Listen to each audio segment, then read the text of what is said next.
Welcome to my channel. ఈరోజు మన recipe వచ్చేసండి టేస్టీగా మనం సింపుల్గా ఫ్రాన్స్ కర్రీ అయితే ప్రిపేర్ చేసుకుందామండి. అన్నీ ఇంట్లో ఉండే వాటితోటే కమ్మటి మనం ఫ్రాన్స్ కర్రీ అనేది ప్రిపేర్ చేసుకుందామండి. మీరు కూడా ఒక్కసారి ఈ విధంగా ఫ్రాన్స్ కర్రీ అనేది ట్రై చేయండి. తప్పకుండా టేస్ట్ అనేది చాలా బాగుంటుందండి.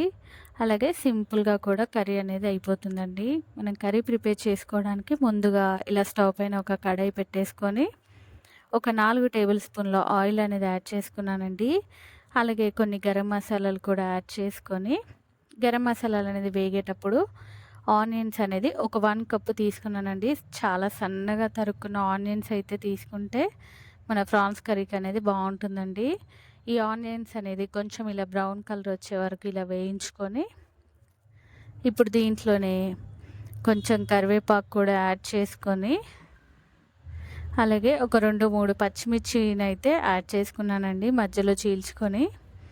అలాగే దీంట్లోనే కొంచెం పసుపు, అలాగే దీంట్లోనే ఒక 1 టేబుల్ స్పూన్ అల్లం వెల్లుల్లి పేస్ట్ అనేది కూడా యాడ్ చేసుకొని మనము ఒక 2 నిమిషాల పాటు అనేది ఇలా బాగా మిక్స్ చేసుకొని వేయించుకోవాలండి. ఇలా వేయించుకున్నాక దీంట్లోనే ఒక మీడియం సైజ్ టమాటా అనేది ఇలా బాగా పేస్ట్ చేసి తీసుకున్నానండి. ఇప్పుడు దీన్ని కూడా దీంట్లో యాడ్ చేసుకొని ఒక 2-3 నిమిషాల పాటు అనేది టమాటా పచ్చి వాసన పోయే వరకు అనేది ఇలా ఉడికించుకున్నానండి. ఇలా టమాటా అనేది ఉడికించుకున్నాక ఇప్పుడు దీంట్లోనే ఒక 2 టేబుల్ స్పూన్ల కారం అనేది కూడా యాడ్ చేసుకున్నానండి.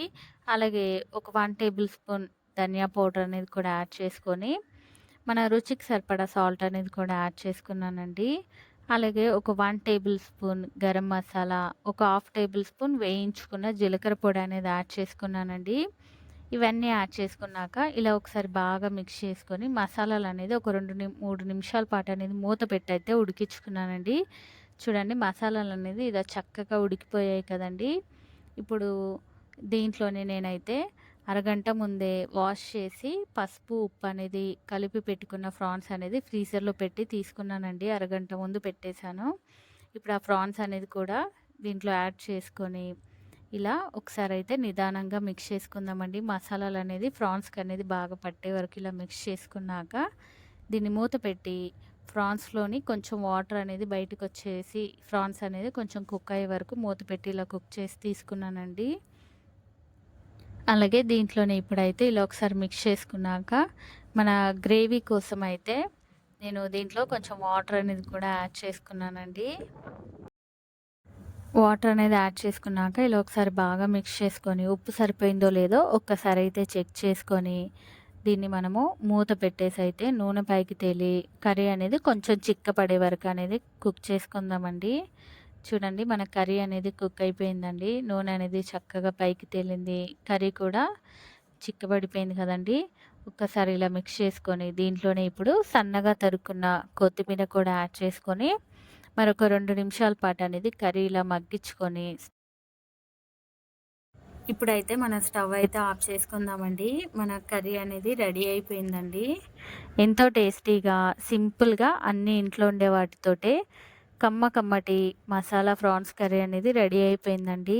మీరు కూడా ఒక్కసారి ఈ విధంగా ఫ్రాన్స్ కర్రీ అనేది ట్రై చేయండి. మర్చిపోకుండా ఎలా వచ్చిందో నాకు కామెంట్ సెక్షన్‌లో కామెంట్స్ చేయండి.